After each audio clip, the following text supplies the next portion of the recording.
안녕하세요, 구독자 여러분. 깊은 밤, 푸른 밤 도서관의 서가를 지키는 사서입니다. 제 발치에는 오늘도 어김없이 세상의 모든 번뇌를 잊은 채 말량한 뱃살을 내밀고 단잠에 빠진 회색 고양이가 누워 있습니다. 이 작은 생명체가 누리는 평화는 참 부러울 정도로 단순하고 명확합니다. 배가 부르면 자고 집사가 만져주면 가르랑거리는 것. 반면 우리 인간의 삶은 왜 이토록 복잡하고 화려한 감정의 지옥을 스스로 만들어내며 파멸해 가는 걸까요? 오늘 밤 잠든 토토의 숨소리를 자장가 삼아 우리가 펼쳐볼 책은 인류 역사상 가장 치명적이고 아름다운 파멸의 기록, 레프 톨스토이의 안나 카레니나입니다. 한 여인의 눈부신 사랑이 어떻게 도파민의 중독을 거쳐 차가운 철로 위에 비극으로 이어지는지 그 장엄한 이야기를 시작합니다. 러시아 상류 사회의 가장 완벽한 보석이라 불리던 여인 안나 카레니나. 그녀는 고이 관료인 남편 카레닌과 결혼해 귀여운 아들을 두고 남부러울 것 없는 명예와 부를 누리며 살고 있었습니다. 그러던 어느 날 안나는 자신의 친오빠인 오블론스키의 불륜으로 인해 파탄 직전에 이른 오빠 부부의 관계를 중재하고 위로하기 위해 상트페테르부르크를 떠나 모스크바행 기차에 몸을 실었습니다. 남의 집 불꽃을 끄기 위해 떠난 이 여정이 정작 자신의 온 삶을 태워버릴 거대한 불지옥의 시작일 줄은 꿈에도 모른 채 말이죠.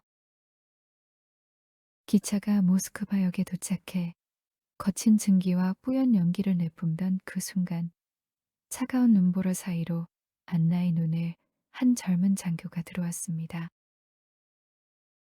그는 수려한 외모와 당당한 체구, 그리고 기족적인 세련미를 온몸에 두른 백작 브론스키였습니다.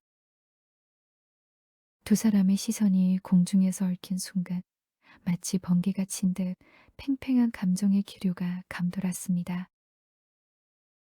톨스토이는 이때 기차역에서 한 철도 노동자가 후진하던 기차에 치여 처참하게 압사당하는 충격적인 사건을 배치합니다. 사람들은 비명을 질렀고 안나는 이를 보며 "이것은 불길한 징조예요" 라며 몸을 떨었습니다. 차가운 철로 위에서 벌어진 타인의 죽음. 그것은 바로 안나 자신의 미래를 투영한 잔인한 복선이었습니다. 며칠 뒤 열린 모스크바의 화려한 귀족 무도회자. 사교계에 떠오르는 샛별이자 승진한 처녀인 키티는 이날 브론스키가 자신에게 청혼할 것이라 굳게 믿고 가슴을 설레며 분홍색 드레스를 입고 나타났습니다. 하지만 무도회장에 안나 카레니나가 검은색 벨벳 드레스를 입고 등장하자 사물은 완전히 뒤집혔습니다. 목과 어깨 라인이 드러난 검은 드레스 위에 안나는 매혹적인 마녀와도 같았고 브론스키의 눈은 온전히 안나에게 고정되었습니다. 두 사람이 마주보며 격정적인 왈츠를 출 때 사교계의 시선은 집중되었고 키티는 한 구석에서 자신의 세계가 무너지는 듯한 깊은 배신감과 모욕감에 눈물을 흘렸습니다. 브론스키는 안나의 매력에 영혼을 빼앗겼고 안나 역시 차갑고 지루한 남편에게서 느끼지 못했던 가늘한 성적 매력과 생의 에너지를 브론스키에게서 발견했습니다. 도덕과 윤리라는 거대한 장벽 앞에서 두 사람은 서로를 향해 멈출 수 없는 폭주를 시작한 것입니다. 여러분, 눈보라치는 기차역에서 첫눈에 스파크가 튀고 무도회장에서 검은 드레스를 입은 여인에게 매혹되는 이 첫 장면이 영화처럼 짜릿하고 로맨틱해 보이시나요? 죄송하지만 현대 뇌과학과 심리학의 눈으로 보면 이건 운명적인 사랑이 아니라 뇌 속에서 도파민과 페니레티라민이 비정상적으로 폭발한 도파민 과다 분비에 의한 강력한 중독 현상일 뿐입니다. 이 일장의 상황을 2026년 오늘날 우리들의 메마른 일상에 대입해 보면 아주 익숙한 인간관계의 오류가 발견됩니다. 우리는 평소 자기가 속한 환경이나 배우자 혹은 연인과의 관계가 조금만 지루하고 정체되어 있다고 느끼면 외부에서 불쑥 나타난 자극적인 존재에게 순식간에 마음을 빼앗기곤 합니다. 이 지루하고 평범한 일상을 구원해줄 운명적인 인연이 나타났다. 면서 말이죠. 요즘 유행하는 데이팅 앱이나 클럽 혹은 직장 내에서 벌어지는 수많은 오피스 와이프, 오피스 허즈번드 같은 애매한 관계들이 딱 이 안나와 브론스키의 첫 만남과 매칭됩니다. 특히 안나의 오빠 오블론스키의 태도가 아주 가관입니다. 그는 가정을 지키고 싶어 하면서도 새로운 자극을 찾아 불륜을 저지르고 동생 안나에게 내 부부관계 좀 중재해달라며 징징거립니다. 정작 안나는 오빠의 가정을 치료해주러 왔다가 자기 집에 거대한 화재를 보지 못하고 불 속으로 뛰어들죠.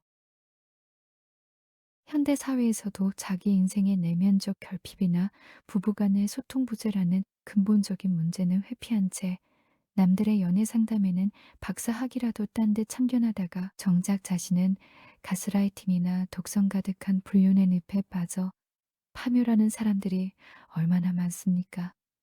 내가 쫓는 그 화려한 감정의 왈츠가 실상은 타인의 가슴에 대못을 밟는 폭력이며 내 인생을 상정폐지시킬 시한폭탄이라는 사실을 눈먼 도파민 중독자들은 결코 알지 못합니다. 자, 이제 이 눈먼 열정이 마침내 삼류사회의 겉껍데기 규칙을 찢어발기며 현실의 거대한 장벽과 충돌하는 제2장으로 가보겠습니다. 모스크바에서의 무도회가 끝난 뒤 안나는 도망치듯 산트페테르부르크의 집으로 돌아왔습니다. 하지만 브론스키는 집요했습니다. 그는 안나가 탄 기차를 따라와 플랫폼에서 그녀를 기다렸고 사교계의 모든 파티마다 나타나 그녀의 주변을 맴돌았습니다. 안나는 처음에는 도덕적 수치심과 공포로 그를 밀어내려 했지만 이미 심장에 박힌 불화살을 뽑아낼 수는 없었습니다. 결국 두 사람은 사교계의 눈을 피해 은밀한 미래를 시작했고 안나는 프론스키의 아이를 임신하기에 이르렀습니다. 이 사실을 가장 먼저 알아챈 것은 안나의 남편 카레닌이었습니다. 그는 차갑고 이성적이며 공식적인 규칙과 법률을 삶의 절대적 기준으로 삼는 고위 관료였습니다. 그는 안나와 브론스키의 영문서를 듣고 아내를 찾아왔지만 그가 던진 대화는 아내의 깨어진 마음에 대한 위로나 분노가 아니었습니다. 카레니는 무표정한 얼굴로 이렇게 말했습니다. 당신의 행동이 사교계에 나쁜 소문을 퍼뜨리고 있어. 내 관직과 사회적 명예, 그리고 우리 가문의 체면에 흠집이 나지 않도록 행동을 조심하시오. 당신의 마음이 누구에게 가 있든 내 상관할 바 아니나 외부적으로는 완벽한 부부의 형태를 유지해야 하오. 그는 아내의 영혼이 죽어가든 말든 오직 쇼윈도 부부라는 가짜 껍데기를 유지하는 것만이 정이라고 믿는 인간이었습니다. 두 사람의 갈등이 폭발한 것은 사교계의 꽃이라 불리는 경마대회 현장이었습니다. 브론스키는 자신이 아끼는 에마 프로프르를 타고 경기에 출전했습니다. 관람선 맨 앞줄에 앉아 숨을 죽이고 경기를 보던 안나.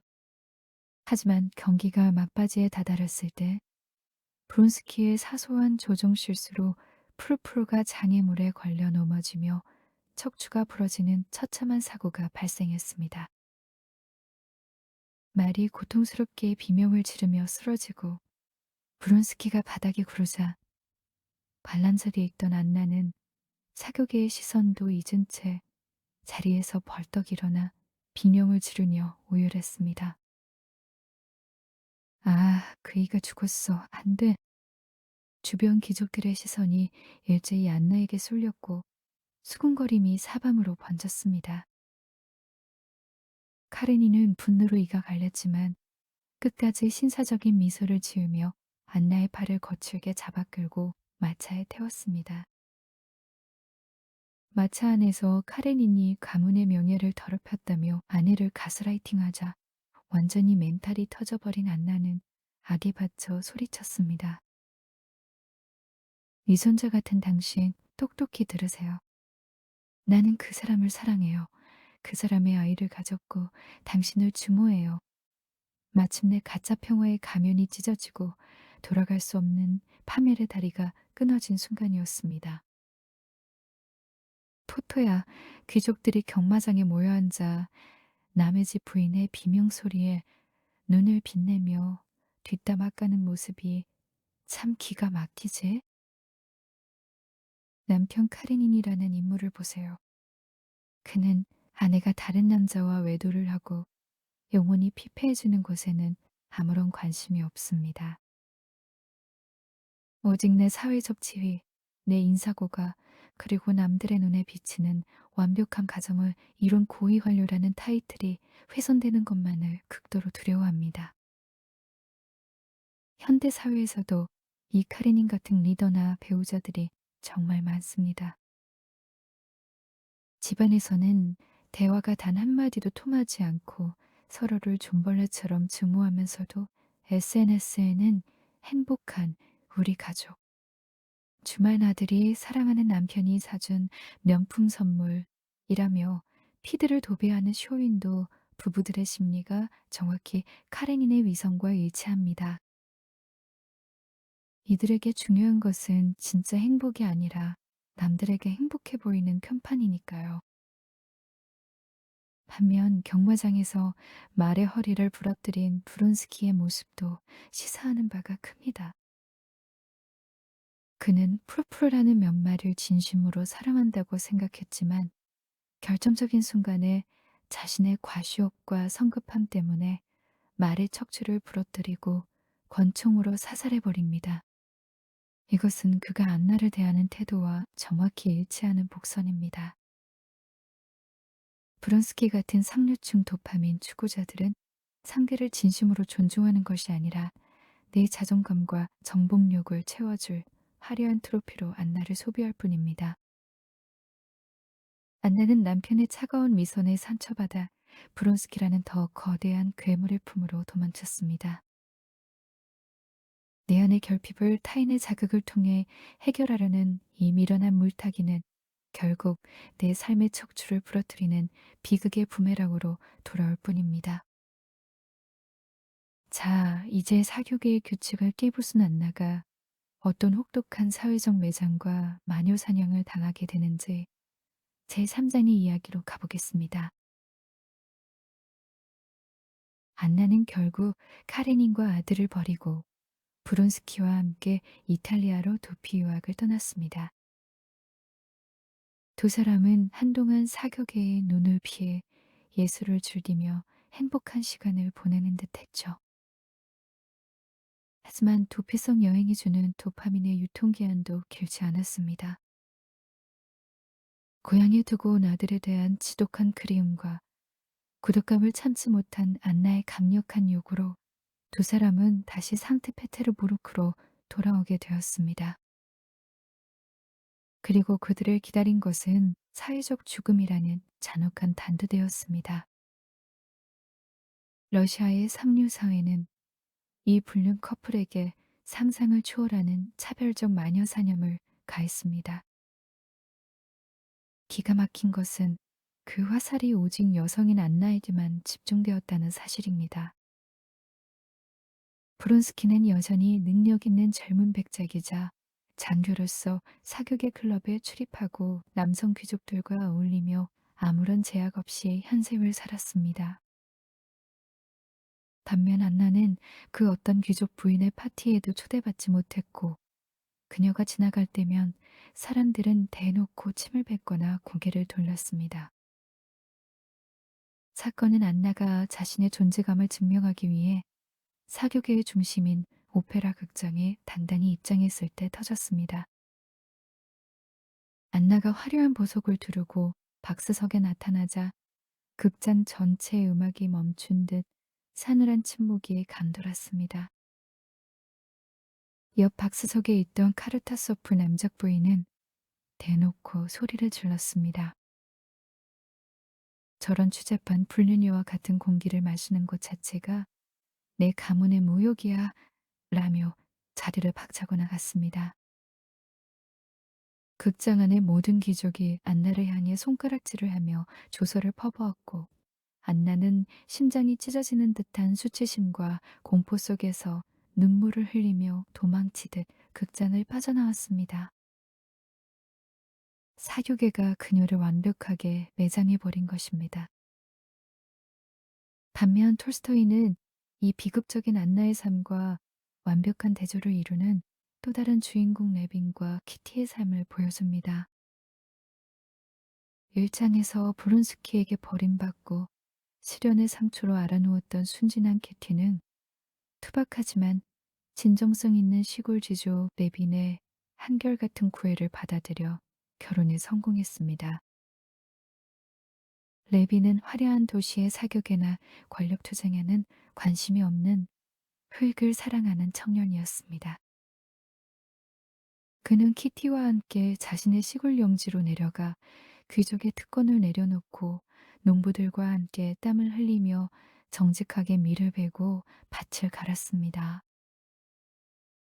화려한 파티나 자극적인 도파민은 없었지만 저녁이 되면 아내 키티가 끓여주는 따뜻한 수프를 먹고 밤하늘의 별을 보며 인생의 본질을 논하는 소박한 일상이 그들의 삶을 채웠습니다. 안나가 도시의 화려한 조명 아래에서 마녀 사냥을 당하며 서서히 미쳐갈 때 시골의 레빈과 키티는 정직한 노동과 서로에 대한 신뢰 속에서 인류가 도달할 수 있는 가장 건강하고 완벽한 찐행복의 파라다이스를 구축하고 있었던 것입니다. 토토야, 똑같이 불륜을 저질렀는데 남자는 멀쩡하게 사회생활을 하고 여자만 사교계에서 매장당하는 모습이 참 불공평하고 화가 나지? 사교계 귀족들을 보세요.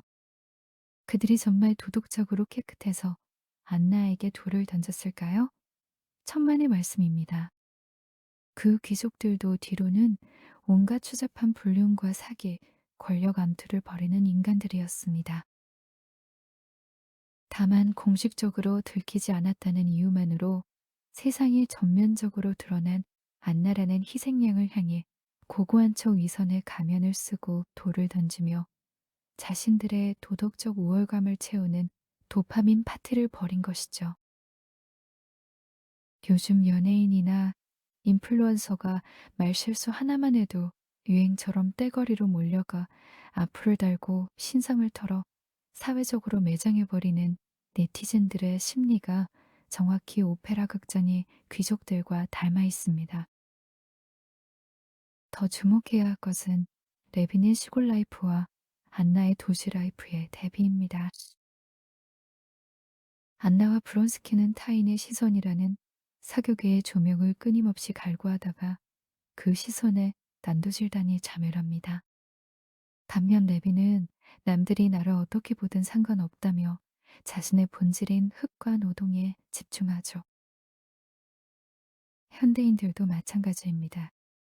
남들에게 보여주기 위한 화려한 오페카 라이프, 명품 소비, 자극적인 유흥이라는 도파민 참호 속에 갇혀 있으면 결국 타인의 평가라는 도끼 아래 내 멘탈이 매일같이 난도질 당합니다. 진짜 정신적 건강을 회복하려면 레빈처럼 자극의 볼륨을 낮추고 내 현생의 루틴을 정직하게 지키며 나를 진심으로 아껴주는 소수의 사람들과 소박한 온기를 나누는 디지털 디톡스와 미니멀 라이프가 필요합니다. 하지만 안나는 이 이성적인 브레이크를 밟지 못하고 결국 브론스키라는 단 하나의 동줄에 목을 맨 채 미친 듯한 의부중의 심연으로 추락하게 됩니다. 자, 이제 고립된 저택 속에서 안나의 정신이 어떻게 괴물로 변해가는지 제사장의 비극으로 가보겠습니다. 사교계에서 완벽하게 매장당한 안나는 브론스키의 시골 영지에 있는 거대한 저택에 갇히다시피 고립되었습니다. 카레닌과의 이혼 협상은 남편의 완고한 거부로 교착 상태에 빠졌고, 이로 인해 안나는 법적으로 브론스키의 정식 아내가 될 수도 사랑하는 아들을 만날 수도 없는 완벽한 신분적 미궁에 갇혀버렸습니다. 그녀의 세계에 남은 인간은 이제 오직 한 명, 브론스키 백작뿐이었습니다. 그리고 바로 이 시점에서 안나의 사랑은 무서운 괴물, 즉 지독한 의부증과 집착으로 진화하기 시작했습니다. 안나는 브론스키가 조금만 늦게 귀가해도, 혹은 다른 귀족들과 가벼운 비즈니스 미팅만 가져도 이제 나한테 질린 거지? 나를 두고 다른 젊고 깨끗한 귀족 처녀와 결혼하려는 거지? 라며 히스테리를 부렸습니다. 사격이라는 온 우주를 버리고 선택한 남자인 만큼 브론스키가 자신의 24시간을 온전히 위로와 사랑으로 채워주지 않으면 안나는 심장이 터져버릴 것 같은 불안감에 시달린 것입니다. 브론스키 역시 처음에는 미안함과 동정심으로 그녀를 달랬지만, 매일같이 반복되는 근거 없는 의심과 눈물, 짜증에 서서히 숨이 막히기 시작했습니다. 퇴근해서 저택 문을 열 때마다 지옥 같은 감정의 신문이 기다리고 있으니 브론스키는 점점 집을 비우는 시간이 많아졌고, 이는 다시 안나의 의심에 불을 지르는 악순환의 늪이 되었습니다. 극심한 불면증과 신경쇠약에 시달리던 안나는 결국 의사가 처방해준 모르핀이라는 마약성 진통제에 손을 대기 시작했습니다. 약 기운이 퍼지면 잠시나마 불안감이 사라지고 몽롱한 행복감이 찾아왔지만, 약효가 떨어지면 전보다 100배는 더 거대한 한청과 공포가 그녀를 덮쳤습니다. 안나는 거울을 보며 그이가 나를 속이고 있어, 나를 버릴 거야 라며 혼잣말을 중얼거렸고, 프론스키의 말 한마디, 눈빛 하나를 자기 편한 대로 왜곡해서 해석하는 심각한 편집증 증세를 보였습니다. 어느 날 밤 두 사람은 사소한 말다툼 끝에 서로의 가슴에 칼을 꽂는 잔인한 말들을 쏟아냈습니다.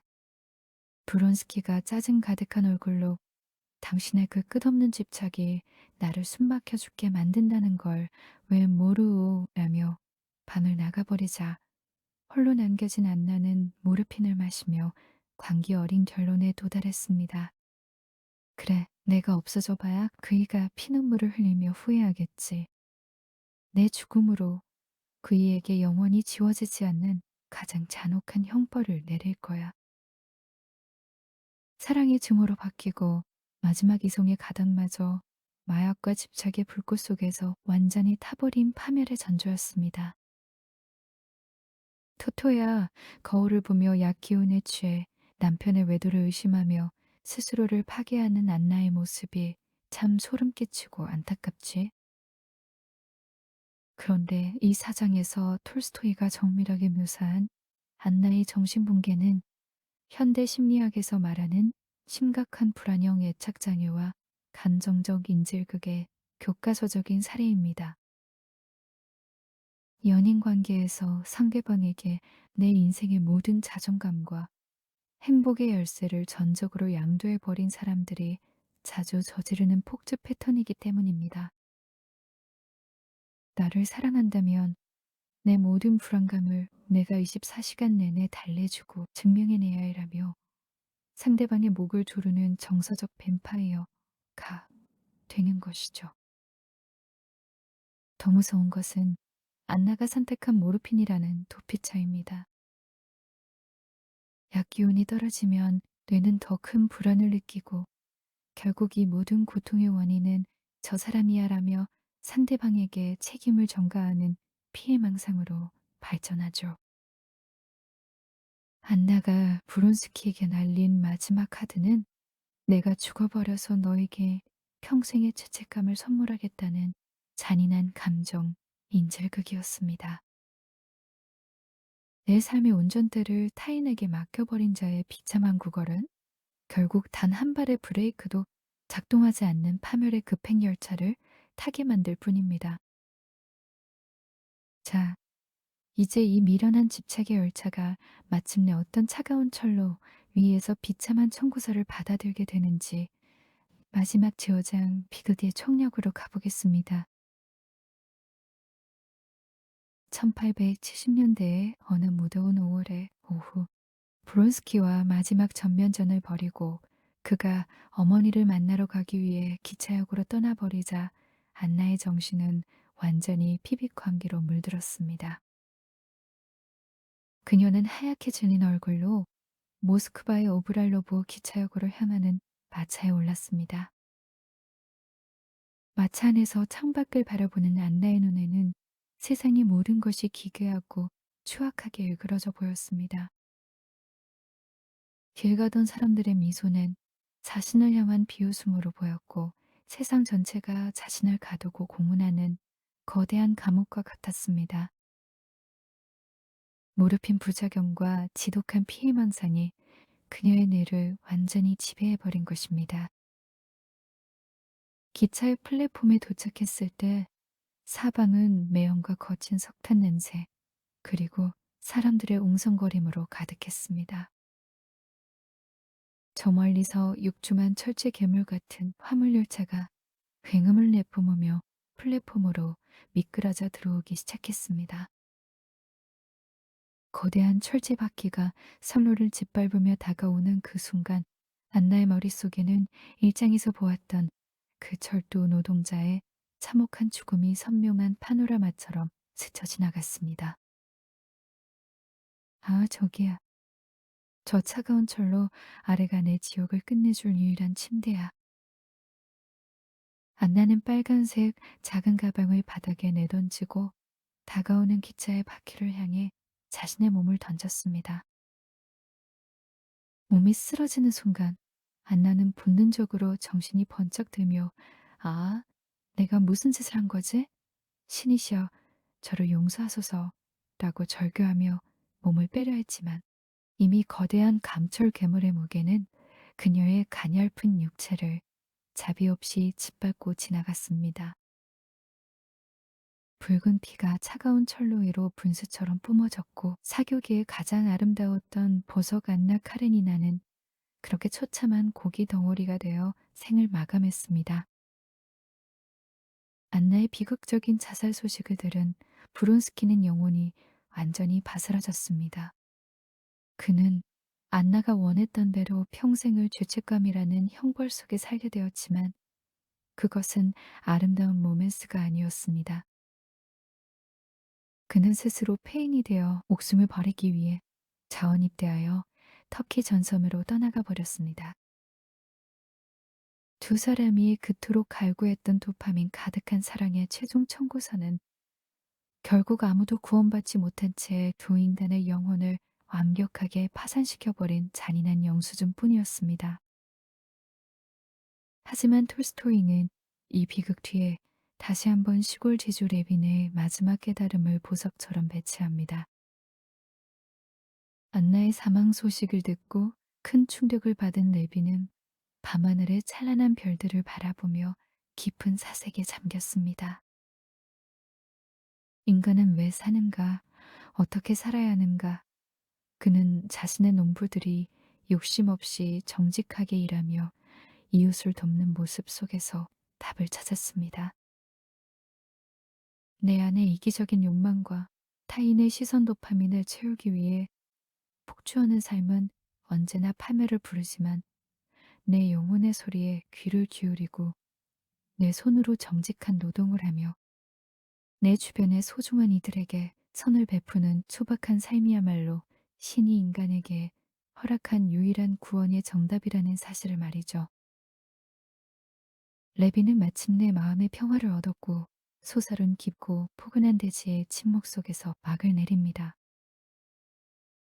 토토야, 차가운 철로 위에서 생을 마감한 반나의 엔딩이 참 가슴 아프고 먹먹하지?